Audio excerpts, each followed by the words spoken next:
guys, welcome to Cooking with Steven and Jacqueline, and today we're going to make a Trini style dish called butter cassava, or some of you may know it as Manioc or Yuca. So let's sit back and enjoy the ride.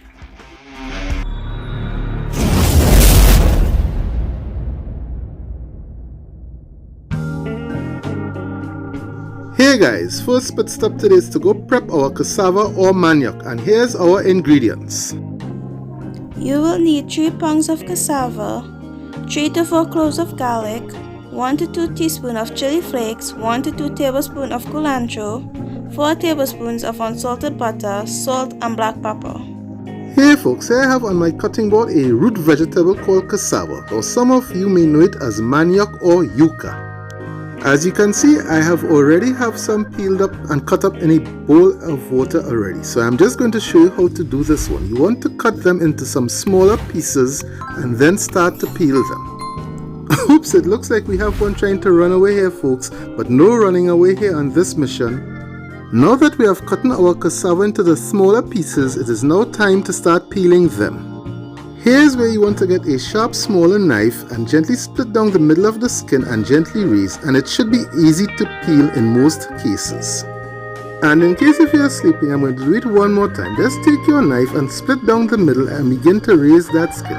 In some cases you can see there is a bit of that thick skin remaining, so you just want to take your knife and gently lift it and it should come off easily.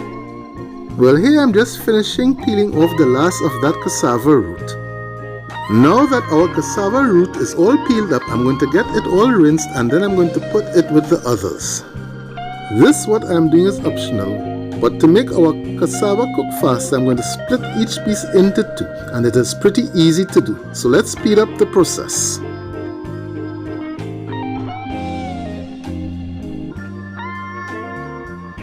So folks, this is our last piece of cassava that we are cutting, and here's our bowl of cassava all cut up, and you can see that they are all around the same size, which means that they will finish cooking at the same time. Here I have a pot of water on the stove. As you can see, it is not boiling because you don't want to add cassava or potatoes into boiling water, otherwise the outside will cook before the inside and that will be a disaster. Now that all of our cassava is in the pot, we just need this to come to a boil and let it do its thing. And here's our cassava boiling away. You want to cook this until it becomes fork tender, and this may take between 20 to 40 minutes depending on the type of cassava that you have. And in the miracle of time, about half an hour has gone by. So I'm now going to check my cassava by using a knife, and here you can see it is splitting very easily. This means our cassava is cooked. Before straining your cassava, you want to reserve 1 cup of that water, and you will see why later on. Don't forget to give this video a thumbs up, and if you're new to the channel, hit that subscribe button and click the post notifications for more.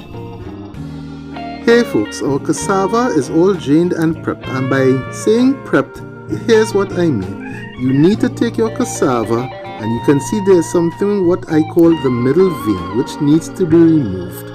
And this is pretty easy to do. You just want to take your knife and your tongs and remove that vein as I'm showing you here. You want to make sure and remove that vein because it cannot be eaten. It will be very unpalatable for your guests to be chewing on that, and they may look at you kind of funny. And in case if you were sleeping, I'm going to show you how to remove this last one, and here you can see that vein.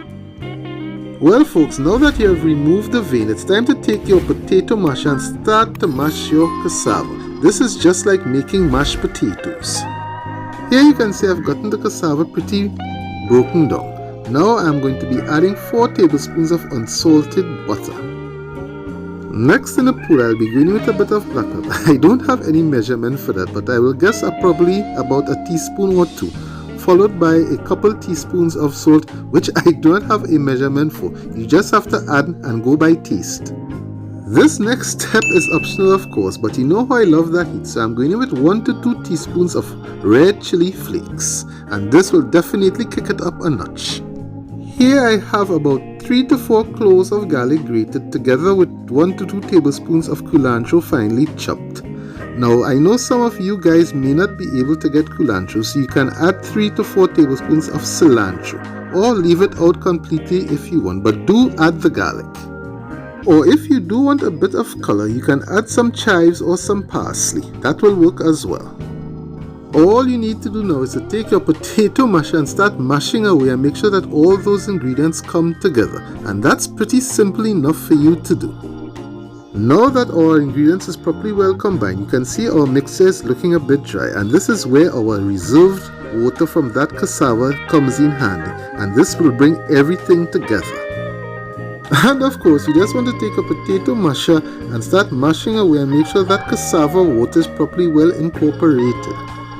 Here I'm adding a bit of that cassava water once again because I'm looking for a consistency like creamy mashed potatoes. So you just want to add that water gradually and continue mixing. After a while, when mixing, you want to switch over to a spoon, and this will make it a lot easier to make sure that you get all those ingredients properly well incorporated. Well, it's time to give it a taste to see if it needs any salt, and it does, so I'll be adding a few whacks here and there. That's the way how my grandmother used to measure it back in the day. After doing that, you just want to give it a good old mix once again to make sure you get that salt properly well incorporated. Well folks, now that we have gotten the taste we are looking for, here's our buttered mashed cassava. So let's get this plated up, fasten our seatbelts and get ready for a drive-by. Let's go!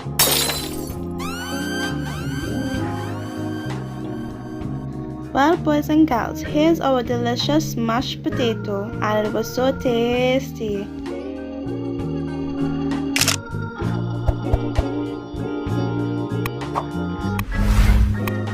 I hope you all enjoyed the video. Like, comment, and don't forget to subscribe and turn on the post notifications for more videos. See you all on our next cooking journey, and we're out until next time.